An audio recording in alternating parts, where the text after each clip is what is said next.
Joining us now is Kevin Harvick's crew chief, the crew chief for the 29 car, Gil Martin.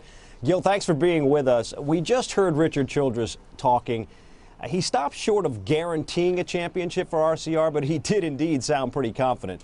How confident are you? Well, I'm extremely confident after the year we had last year, and I'm so proud of the guys and the things they did. But the good thing about Richard coming out and being that bold on some of his statements is he's been there and done that, so we feed off of that a lot. So him coming out and having the confidence to make those statements, that makes us all feel pretty good. You know, one thing that Kevin said, too, we heard him say that anything short of a championship would be a disappointment. That's the only goal for this team. How do you feel?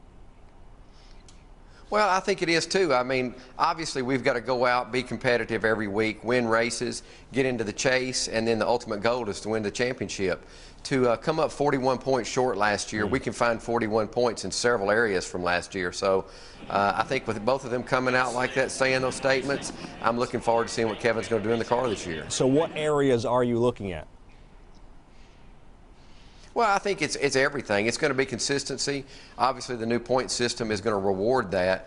But I think we've just got to win some more races in the regular season so that we go into the final 10 races with some bonus points. I think, you know, that's one of the things that hurt us last year. So we need to win races, gain as much momentum as we can so that when we get into the final, we're prepared to do what it takes to run up front, have a good average, because the average we had last year was an extraordinary average for the last 10 races, just still wasn't good enough. You've got to be awfully proud of what you did last year. You were one of a very select few number of teams over the last 5 years to give Jimmy Johnson and the 48 team a run for their money.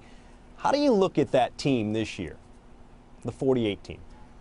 Well, I don't look at them any differently. I think they're going to be the same competitive force they've been for the last several years, and they're going to be the team to beat. And if anybody doesn't think so, they're crazy. They haven't been paying attention, because I don't think that they're going to just say we've won 5 and we're going to go to the racetrack and coast. I think they're going to try to keep on pounding it down everybody's throat, and that's what we're going to have to do. We're going to have to be there and accept the challenge and do whatever it takes to beat them. RCR has been incredibly successful at Daytona over the last several years. How does the new pavement change things for you guys?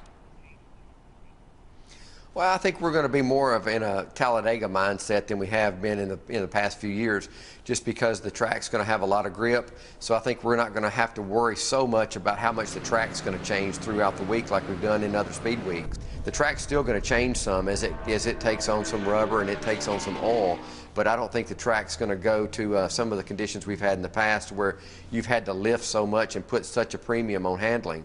I think a lot of that premium is just going to be on pure speed and learning how to get through traffic and work the draft.